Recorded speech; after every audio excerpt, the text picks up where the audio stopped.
Today we are going to see the axial flow turbine. In the past few classes we have seen about compressor, right? Now what is a basic difference between compressor and the turbine? Compressor is a rotating component in an gas turbine engine which allows to create a high pressure. But whereas in the turbine, in case of turbine, this is another component of a gas turbine engine. It helps to, what it helps? It does not helps to increase the pressure, but instead it helps to increase the kinetic energy. It helps to develop a kinetic energy. So if the kinetic energy develops, what will happen? Obviously we will get better thrust, and using the turbine, it actually drive the compressor. The turbine has a capacity to drive or to generate the power, and that's how the compressor, it helps to create a high pressure. So if any engineer want to design a gas turbine engine, so they have to consider the first, if it is a rotating engine just like gas turbine, unlike ramjet does not have any rotating components like compressor and turbine. So unlike that, if you are in general jet engine, turbo, fan and so on, where you have the purpose of your compressor and turbine, the first and foremost is going to be the matching of compressor and the matching of turbine. Fine. Now let's see some what are the outlines of this axial turbine, right? Axial turbine, what is the similarity between the turbine and the axial turbine and the axial compressor? First of all, just like an axial compressor, we had alternative stator and rotor. So here also we will have some kind of stator blades and the rotor blades, and will have one or more than stages. The purpose of axial turbine is to accelerate the flow.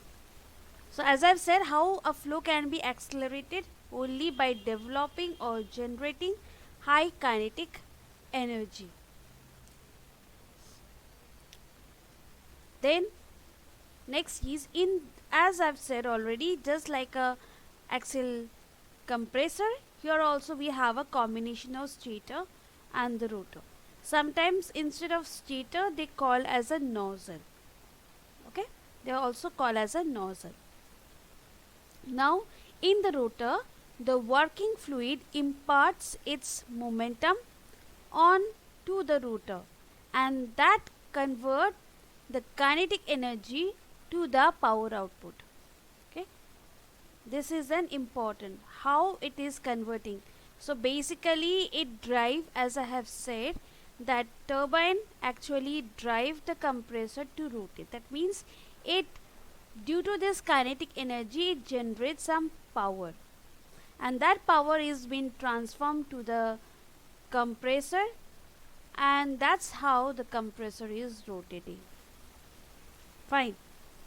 And depending on the power requirement, the number of stages or the processes are need to be incorporated, right? So same as we have seen in the axial compressor. So what is the amount of pressure is need to be generated, and we need to see what is the each stage, what is the power it is developing. So accordingly we need to see what is the number of stators and rotors are need to be or required. Fine. Then since turbine operate with an favorable pressure gradient, it is possible to have much higher pressure drop per stage as compared with the compressor. So this is again an very important point. So turbine, it's operate with a favorable pressure gradient, right? Now what is the main, again at the beginning of the discussion between the turbine and the compressor, I have said that for the purpose of compressor and the turbine, the purpose of compressor is to increase the pressure, right? And the turbine is to accelerate or generate the power. So where the pressure will low and velocity will be high. Now if the pressure low means what? That means it is a pressure drop. Now how it happens, a pressure drop? The design of a blade is been designed in such a way that it will create a adverse pressure gradient. Adverse pressure gradient, that means there will be a flow separation. Fine. So there will be huge amount of stalling is required. And if you see, if you have seen in your university or institution, if there is any kind of jet engine stocked at your university, you can, by seeing the blade, just analyze the blade, you can find it, the shape of the blades are entirely different, and the shape and the cross section, due to that only it helps to generate a pressure drop. Now another very important point, axial turbine can handle large mass flow rate. Okay, it can handle large mass flow rate, and hence we can call as a more efficient. And some of the features, axial turbine has a same frontal area as that of compressor. Why? Because in terms of matching process. In terms of matching process. So as I have said, when you are going to design a compressor and a turbine, we need to match the between the compressor and the turbine. Fine. Take an example, a very simple example. Now of everybody have in their particular home will have a fan, right? Ceiling fan. Yes? Do you have ceiling fan? Yes or no? You have a ceiling fan, right? And I hope at some point of time you have seen that you have called a mechanics to fix that maybe the speed of the fan is not rotating properly, or some sort of issues relevant to fan, right? Maybe the fan is rotating properly, but there is no air.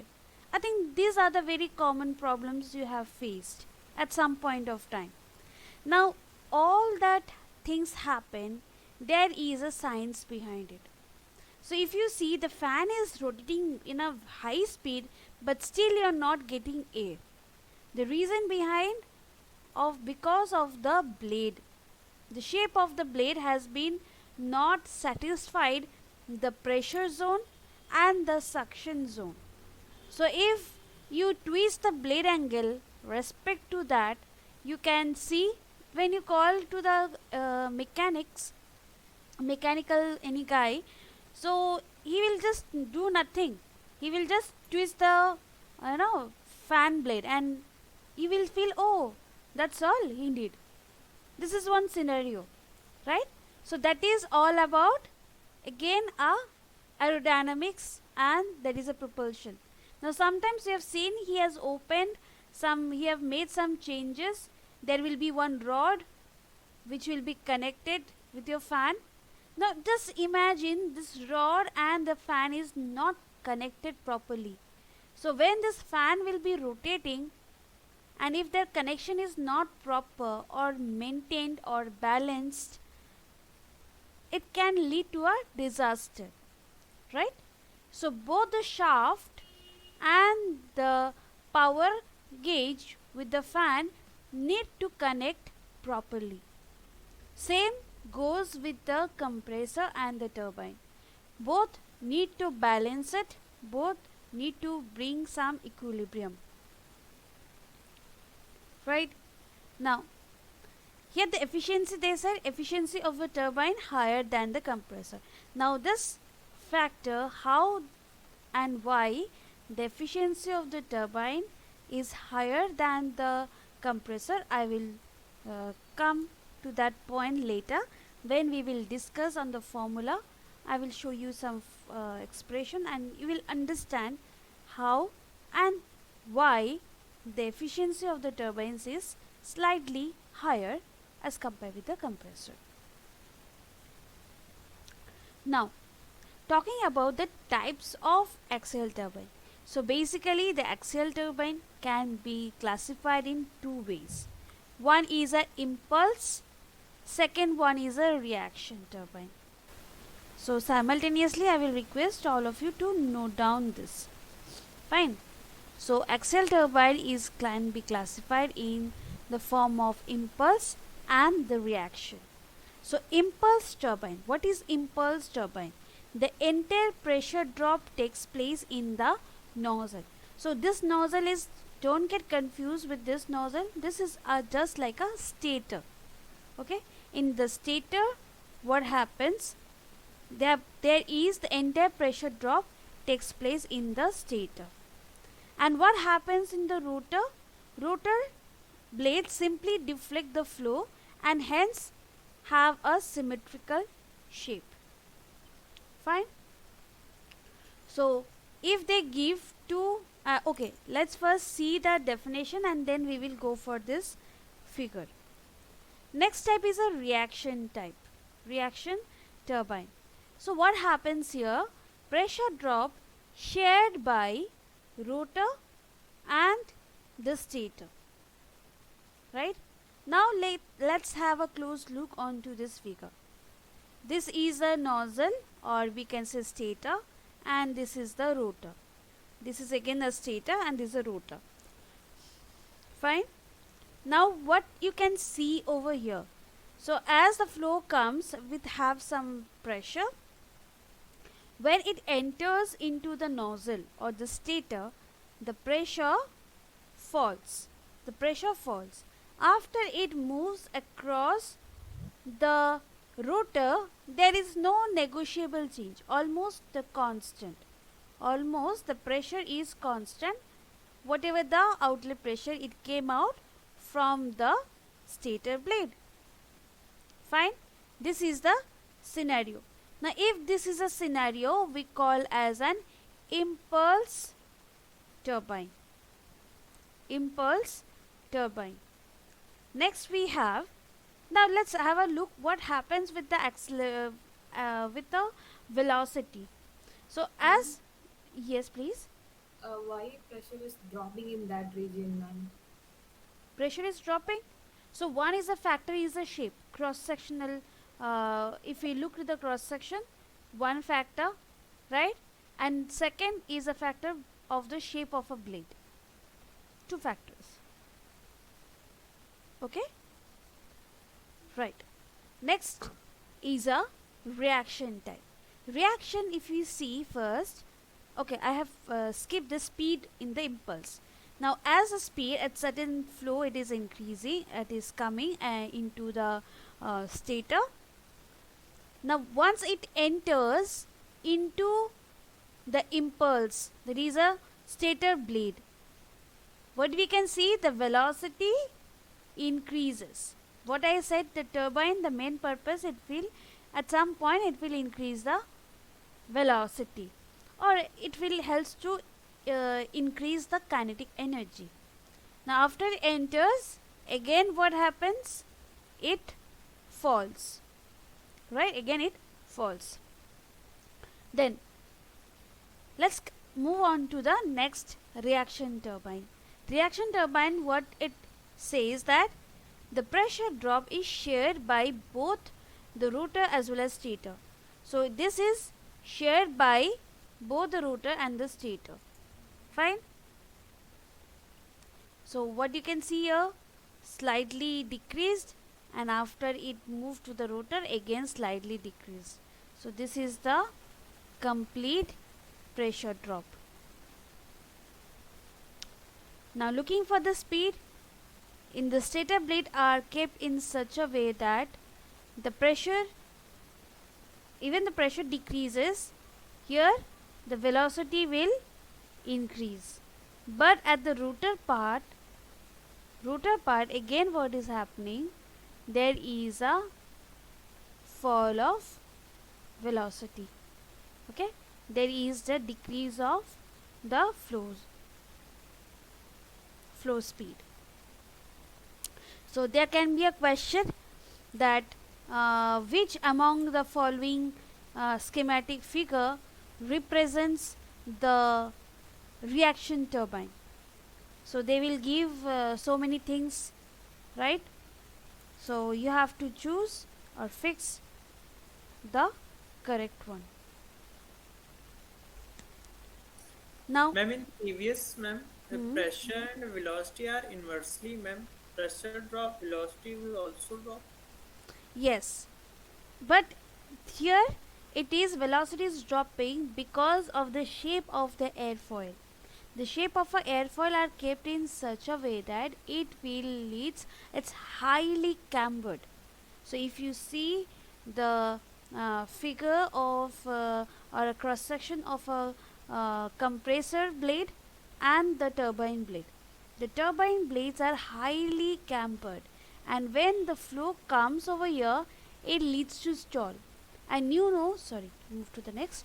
And when it leads to stall over here, so obviously it is stalling means what? Flow separation means it's a reverse flow. The velocity will decelerate. So that's why we have this, the velocity is decreasing here. You're getting the point? Yes, ma'am. Right. Now you might have asked a question like what is SS and MS, right? You can see one SS here and what is MS here. SS is nothing, a single stage, right? We are seeing a single stage. What is happening, what kind of pressure and velocity difference are happening. For a multi-stage, when we have a different, here how many stages are there? 2 stages, because one is fixed, which is can be a stator or also known as a nozzle, or is a rotor. So alternative fixed and rotating, fixed and rotating, it goes simultaneously. Fine. So these are the things you have to study, right? There can be a question if it is a four stage, choose the right figure among this. If it is a 2 stage, choose the right figure among this. So there is a high possibility, okay, understand this figure which I have already explained that. Fine. So talking about the working, okay, so as you can see, this is the fixed your nozzle, or you can call as a stator, and this one is your rotor which is rotating. Fine. And here the same thing, cross section has been shown. This is a 1 which when the flow is entering into the nozzle, 2 when leaving, and also the point 2 is the entrance of the rotor, 3 is a tip of the it is the exit of the rotor, the flow or whatever it is exiting, right? Now these are the nomenclatures, certain nomenclatures, the area, and this is called as a tip, is a root. Fine. Now we have something like this kind of shape. This is a single stage, and if the flow is less than 1 Mach number, we have this shape. What this shape called as? It's called as divergent shape, right? and if we have this kind of thing, we call as a convergent. In a divergent,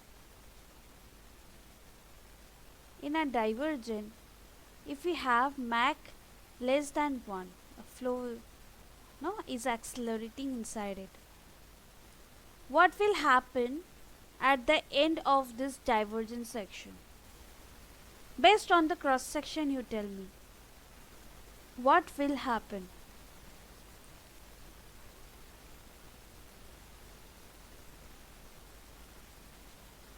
Anyone?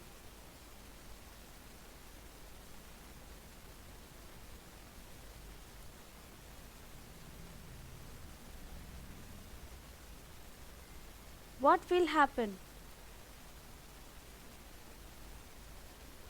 I hope you have studied in aerodynamics, all of you. Ma'am, in the divergent case, uh, the, the starting region, that is for n less than 1, velocity decreases so that pressure in that inlet will increase. Vice versa for the convergent one. Okay. So, if we have a divergent and the flow at the inlet is less than 1, that means subsonic, right? So, the velocity, that means kinetic energy, will fall. Fine? Kinetic energy, actually at the end of the story, what you can see? What you can see here? It is falling or rising? It is falling. Right? As I've said, you asked me few minutes back that how it is falling. What are the factors? And this is one of the factor. Second, let's discuss that if it is a convergent, in case it is a convergent, what will happen, and the flow is of your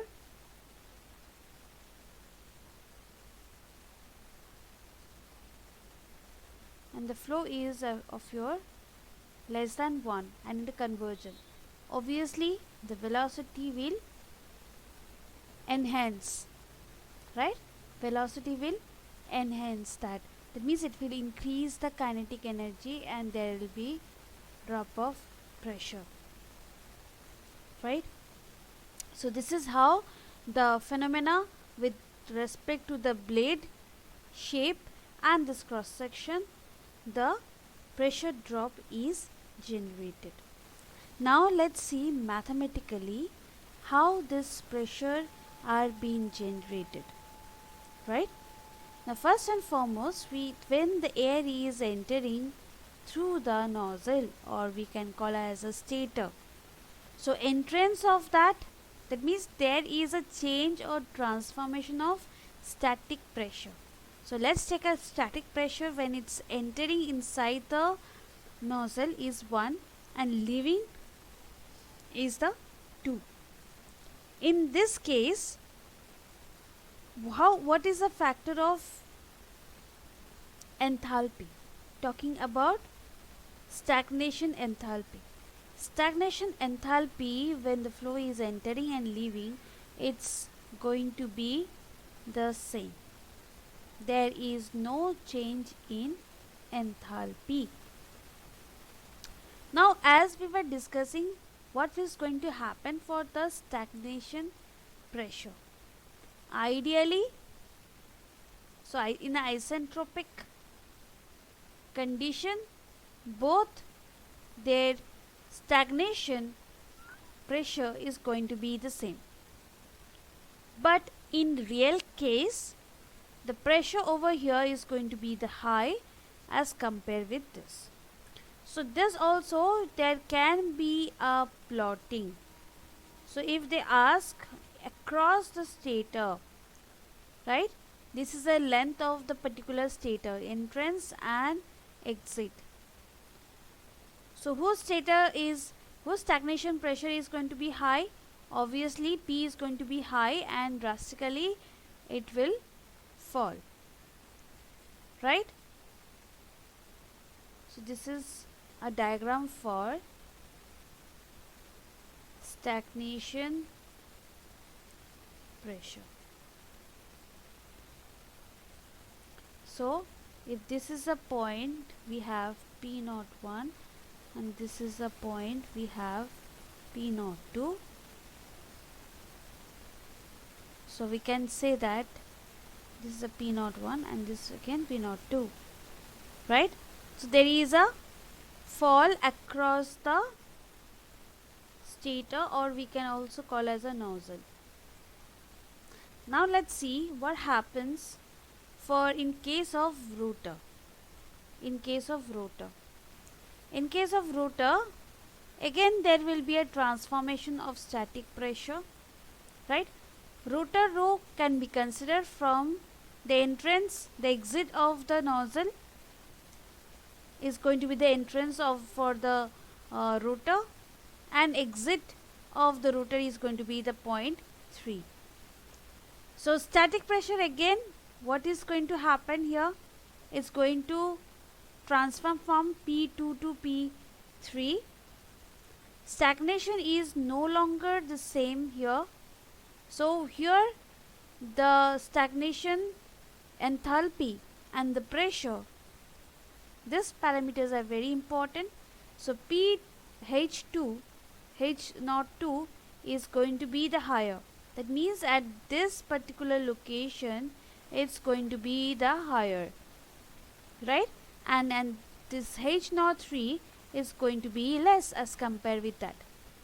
Now can I, if they ask a question, draw the stagnation enthalpy diagram for the axial turbine? Fine. Can you draw it? Is it possible for you to draw? That means to draw for 1, 2 and 3. For all the respective points. 1 is the entrance of the nozzle, 2 is the exit of the nozzle or the entrance of the rotor, 3 is the exit of the rotor. So what you have seen in previously, H01 is equal to H02, and here H02 is greater than H03. So there can be of multiple selection type questions are quite possible from here. So until and unless you have this concept, you cannot answer for the same. Follow all of you? Now can I draw this? That means both the H1 and H02 is going to be the maximum limit, and when it comes to H02 it will fall. All of you, are you following this? Students? Yes, ma'am. Okay. So there can be a question from here. Fine. And instead of this kind of question, they can also give you such kind of expression like I have shown you here. So remember these concepts. Fine. Similarly, here what they said, stagnation pressure is P01 is greater than P02, and here they said P02 is greater than P03. So again it is going to be very easy across. So P01 is greater than P02. So this is another expression. So here if I have to draw stagnation pressure versus each and every stages, so drastically it is going to be like this, right? You agree or not? So this is P01, P02 and P03. It will be like a steps, just like what we have seen over here in this, right? Drastically it is falling. The same thing will happen here as well. Now again coming to that velocity triangle, as the flow is moving, it will have this vector of flow vector will be moving in 3 different forms. So same will be happening here as well, absolute, relative and the tangential one, and obviously there'll be a peripheral, and combination of that will give you the velocity triangle, right? Now turbine cascades and all those things, I will come to that later. So this is also an very very important, that when we talk about turbine, right? So the particular topic is not complete until we cover the turbine cascade. So talking about that turbine cascade, that instead of blades, the array of the blades is called as a cascades, right? How they are aligned all together. Fine. Now here already I have discussed some of the points that how this turbine blades are very unique as compared with the compressor blades, and what are the features, and that we will come in the later part. First let's enter into the velocity triangle. Fine. Now just like we have done in past few velocity triangle, right?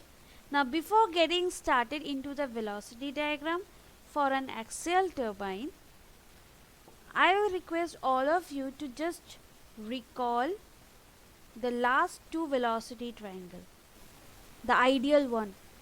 The first, what we have seen in the compressor, we had a centrifugal compressor, another one is the axial compressor. What the basic difference that we have noticed? I hope there was some difference. Here it was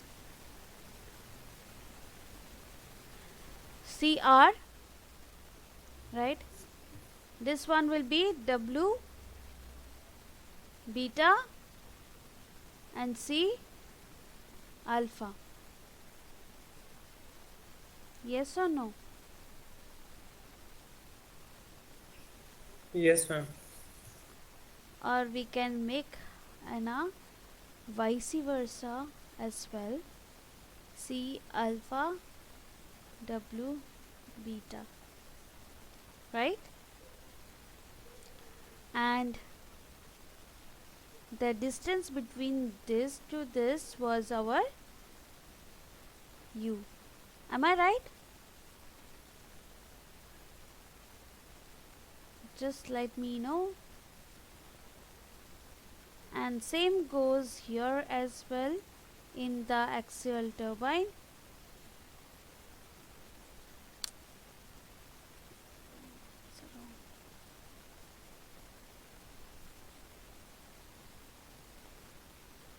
Let me draw it properly.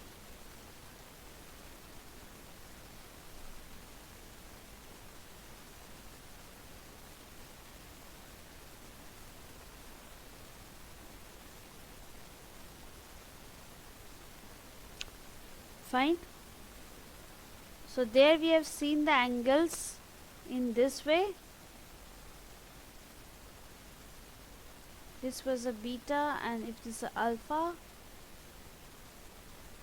This again W and this is C. Okay, so from here to here will be our W T1 and this is our tangential one. Am I right? And the complete one is a U. Yes or no? Please let me know whether if I have made any mistake, you can tell me. Is this a velocity triangle for axial compressor? Yes, ma'am. Right. Now let's have a close look on that. This is for the axial compressor. Whatever we have done is for the compressor, right? And the same thing is going to happen over here as well, right? And here is also the same thing. The first and foremost, you observe the figure.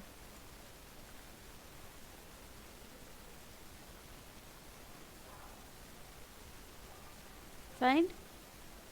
Now let's see the axial. Where is my stylus?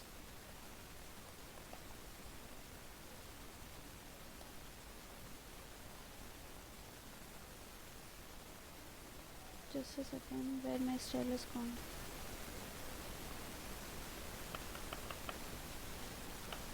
Oh.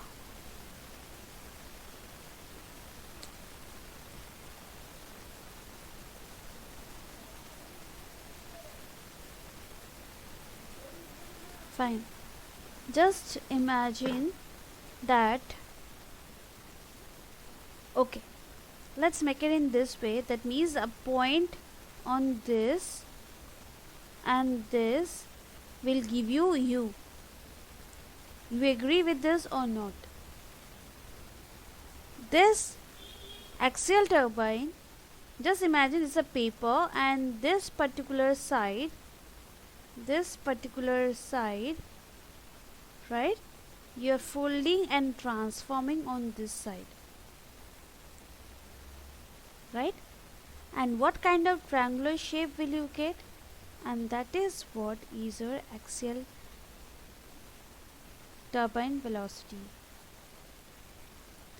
Let's make it in this way. Let me repeat.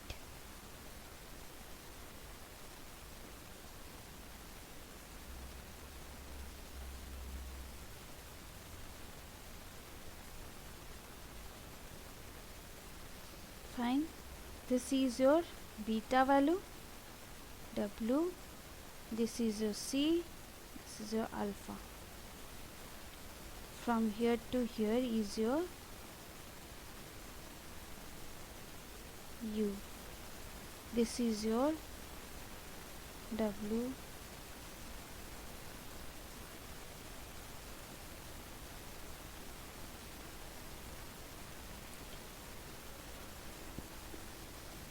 T, and this is your CT.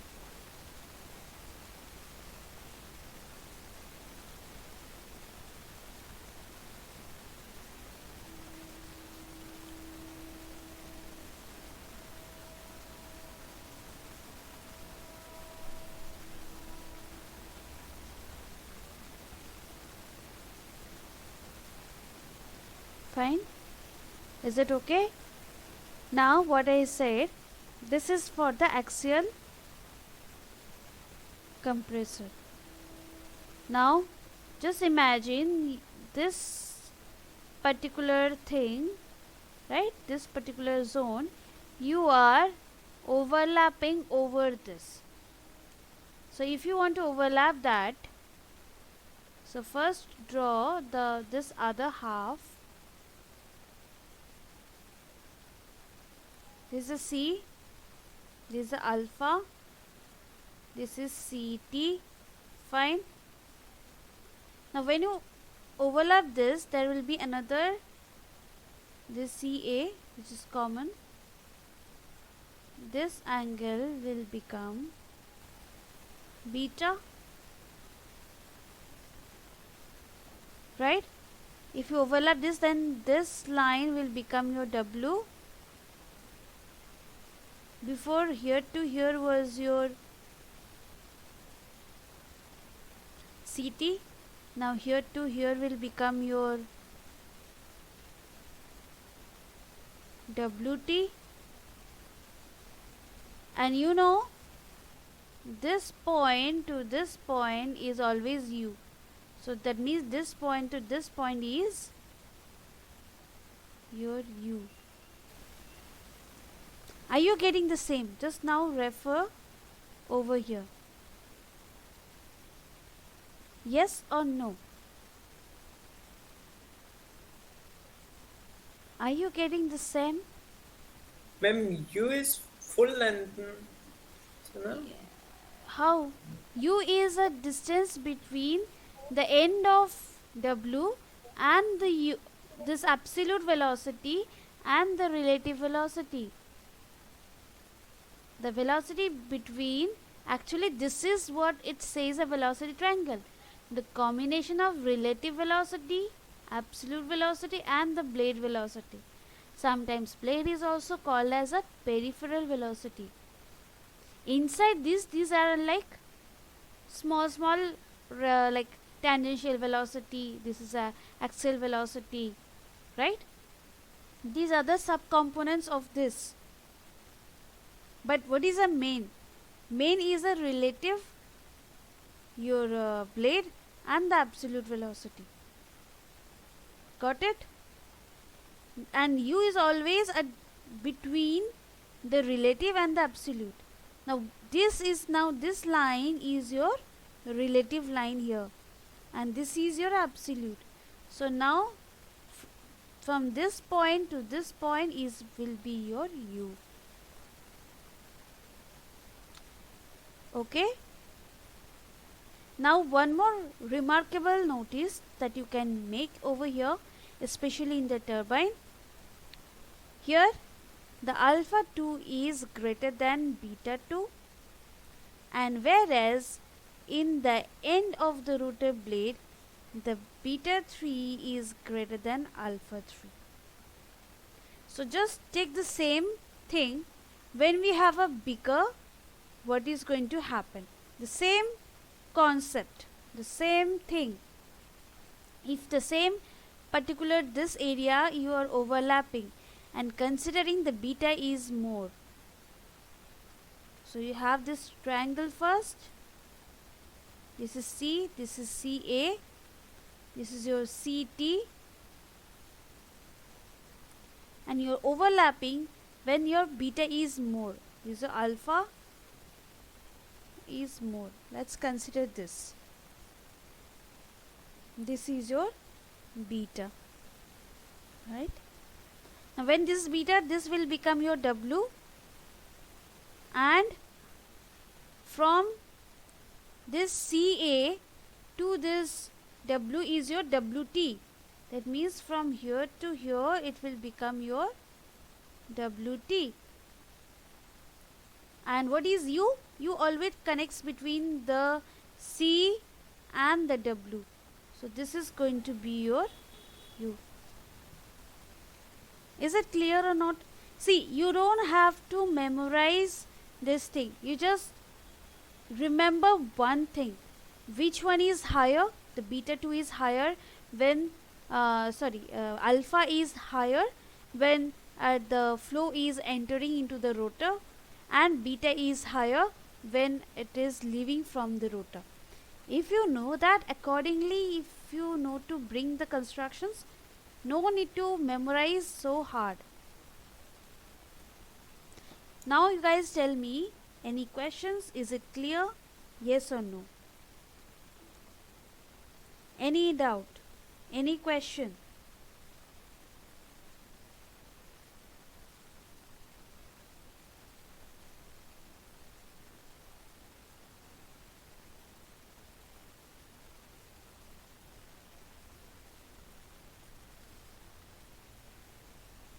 Anyone?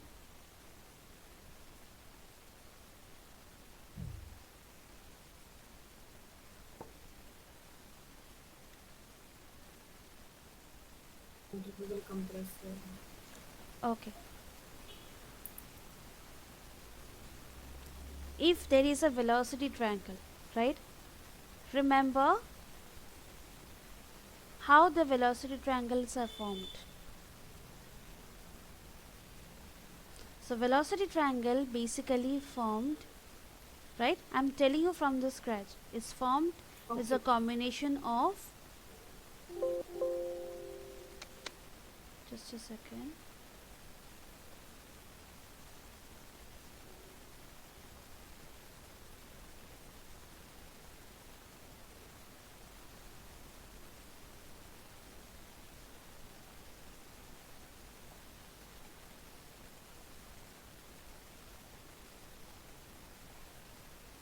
Fine. Now, whenever any triangle is formed, it's a combination of absolute velocity, right, relative velocity, and the blade speed, or we can call as a peripheral velocity. Absolute denoted by C. Here when we are discussing the relative velocity, we are defining W and blade as U. So they are just combinations of this. So suppose this is C and this is W. C means absolute, this is relative. They are always connected with another one is a blade velocity. Got it? Which is U. And this other component, this absolute velocity and the relative velocity, are further splitted into the other components. Fine? And what are the other components they have splitted?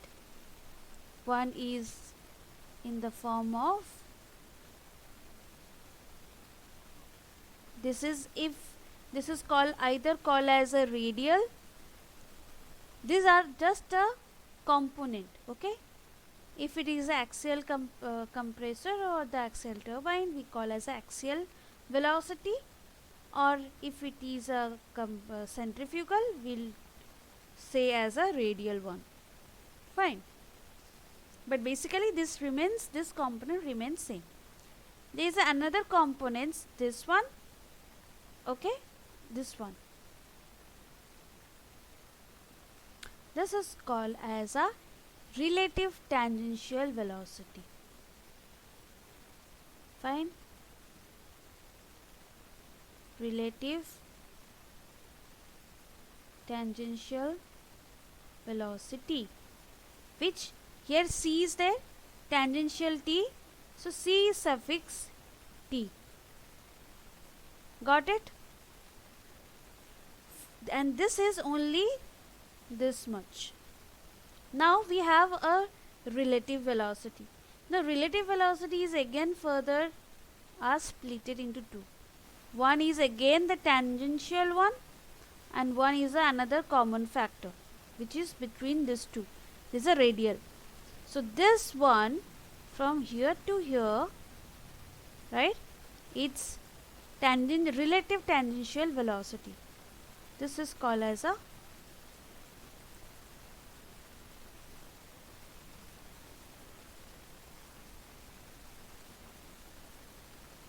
okay, W T. Any confusion till here? And this is a fixed. No, ma'am. Okay, and this is just a fixed. Now the difference is, now you have to understand the difference. Now I will change my ink color. Ma'am, CT is relative tangential velocity. CT. CT. Yes. Oh, sorry. Thank you.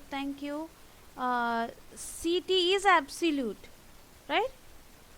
Thank you for, it's absolute. See, as it is on the side of absolute, it is going to be absolute. This is a side of relative, so everything is going to be relative. As simple as that. Okay? Clear? Yes, ma'am. Fine. Thank you for identifying it, right? This is absolute one and this is a relative tangential one. Okay. Now, the difference part. Now, when we talk about your centrifugal, the blade angle. Fine. Now, here absolute A. So, this one is going to be your alpha, right? And the other one is going to be your beta. This is in case of centrifugal, and centrifugal have different forms, right? So based on the beta angle, so beta will be 90, or beta will be less than 90, or greater than. So this is a basic. If you know the basic, from there you can change. Yes, please. In axial, this axial turbine is similar to like axial compressor in terms of like taking that angles. means with Yes, respect to yes, yes. axial velocity we are taking angles, but Hmm. in centrifugal compressor we are taking with respect to blade velocity we are Yes, taking the angles. yes. So my doubt is like, can we take for centrifugal compressors also the similar convention as axial compressors? Like with respect to axial velocity, even can I take the angle for centrifugal No, no, compressors also? no, no, no, no. That is what I'm telling. Here, the which I'm showing you right now here, these are for the centrifugal, which I've shown. For axial, it is just a different. What is a different? There we are taking this one as an angle. Other features, other components are remaining same. But the blade angle or absolute blade angle, or you can say the air angle, are be going to be different. This is a condition for axial one, and this is a condition for the centrifugal one, but other components remain same. Fine. Is clear right now? Yes. Now the point is, this is all the similar between the compressor. Now for the turbine, the beauty part of that is, let me now erase the centrifugal part side, right? To avoid confusion, now let me delete those part. Now this is your original velocity triangle. Now for an, when you want to make out for your axial turbine, you are just need to, especially for the condition of the rotor blades. Fine, remember, because here the rotor blades is a main important factor. So for the rotor blades, here the alpha is greater when it is a flow is entering, alpha is greater than beta, and when it is leaving, beta is greater than alpha. You just need to remember this. Fine. Now after understanding that, you can easily convert that. You don't need to remember this such an complicated, right? Where you will be having so and so other factors, you don't need to remember that. Fine. If once you know this, it will be going, it's going to be very easy. Now right now this is the alpha, okay, and this is your beta. Now what I'm gonna do, the beta I'm going to transform into this side, okay. This is your alpha. Now I'm gonna keep my alpha greater than beta. So this alpha, this is my axial velocity, this is my c, absolute velocity, and this is going to be my your absolute tangential velocity from here to here. Fine. Any confusion till now? I have just drawn a half of it. It's clear to everyone? Yes, ma'am. Now this Yes, ma'am. other side I am going to flip into other end. Condition is alpha is greater than beta. So alpha is greater, that means obviously there will be some part, right, beta. So this portion is my beta value. The C remains the same, and this is going to my W.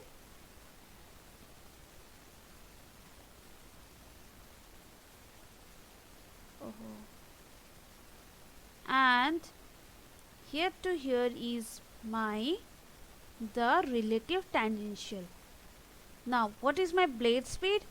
Understanding the basic concept, it will extend from the C to W. So this is a C and this is a W, this one, and you just match over here. So mathematically, if I see here, CT can I write equals to U plus WT, and the same is followed here as well. Agree? This is a condition which I have made alpha is greater than beta. However you draw, nobody is going to check whether you are making the right side or the left side. Understand the concept, that is very important. Now you can another keep a clue that most the confusing part is whether to keep the alpha first or beta first. So alphabetically remember that A, B, C, D. A come first, A alpha, then comes beta. So alpha is going to be greater than beta. Next step, the beta is going to be greater than alpha. It follows the alphabetical order as well. So if you remember this tricks, you you don't have to worry much onto your velocity triangle, because in your exam point of view, if you remember the velocity triangle, you can easily solve the problem. Okay, now similarly you can do this same concept which I have said right now, same concept by the next thing. What is the next concept? When the beta is greater than alpha. Let's have a look what will happen in that scenario. That means alpha is here when beta is greater than alpha. So obviously it will extend like this. It will go like this. So this is going to be my W, and this one is going to be my beta. From CA to W, from CA to W, what we know? We know as sorry, WT. So WT. Fine. And between the C and W is called as U. So mathematically, can I write WT equals to U plus CT? In this case, it is different. Yes or no? Yes, ma'am. Fine. So today what is your task is, you are going to practice all the three velocity triangle, right? Next class I am going to proceed with some why I am going inside this velocity triangle, because this is first of all very important topic, and they are going to ask you from this inside the velocity triangle. They might ask you that what is going to be the equation. So if you don't know the velocity triangle well enough, you can't answer it. And this propulsion is a very, very, very scoring subject. Okay.